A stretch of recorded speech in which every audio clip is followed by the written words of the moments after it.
তো প্রথমেই এসে গেছে নিমাইলের একটা 5 লিটারের ফিনাইল, আর এটা পতঞ্জলির 5 কেজির আটা, আর এখানে 2 কেজি ফরচুনের চিনি, আর এখানে সন্ধক নুন, যেটা আমার রেগুলার যে ঘর মোছার বালতিতে আমি 1 চামচ করে দিই, তো সেই জন্য এটা আমার ইউজ হয়। এটা আশীর্বাদের। আর এরপর নিয়ে নিয়েছি আমি 3 লিটার সর্ষের তেল, আর এটা একটা মানে স্যান্ডউইচ স্প্রেড, এটা নিয়ে নিয়েছি। এটা দুটো ছানাপোনার জন্য জনসন্সের ভাইবস। এটা শুকনো লঙ্কা, শুকনো লঙ্কাটা আমার অনেক রকম কাজে লাগে। আর পেপসোডেন্টের মাজন, chilli sauce, red chilli sauce আর সোয়া সসের বটল।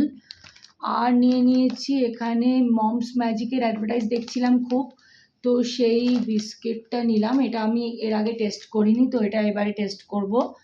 এরপর নিয়ে নিয়েছি দুটো তেজপাতার প্যাকেট 100 গ্রাম করে, গোটা জিরে, ছোলার ডাল, এই হলুদ সর্ষেটাও আমি আমার ঘর মোছার বালতিতে দিই, প্লাস আমার রান্নার কাজেও লাগে। আর মুসুর ডাল, এখানে মুগের ডাল, এখানে রাজমা, এখানে পার্ক অ্যাভিনিউয়ের সাবান, এখানে চা পাতা, আর নিয়ে নিয়েছি এখানে আমি 3 লিটার রিফাইন অয়েল, আর গোলমরিচ। এটা আমি গোলমরিচটা আমি বাড়িতে গুঁড়ো করি।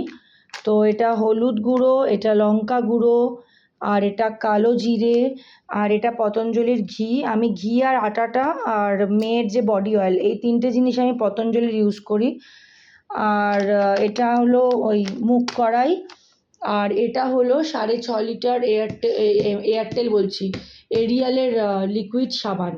তো এইটা আমার পুরোটা আজকে পুরো একসাথে আমাকে অর্ডার করতে হলো, যেহেতু আমি এই হসপিটাল থেকে বাড়ি এসেছি, আর বাড়িতে এতদিন বাদে এসে আমার সমস্ত গোছানোর মানে গোছাচ্ছি আর কি, সেই জন্য। তো সেই জন্য ভাবলাম আজকে ডেলিভারিটা দিল তোমাদের সাথে শেয়ার করি। আর এ তো সঙ্গে সঙ্গে ঘুরছেই আমার, তো আমার সবসময় সঙ্গী, সবসময় আমার সাথে সাথে ঘোরে।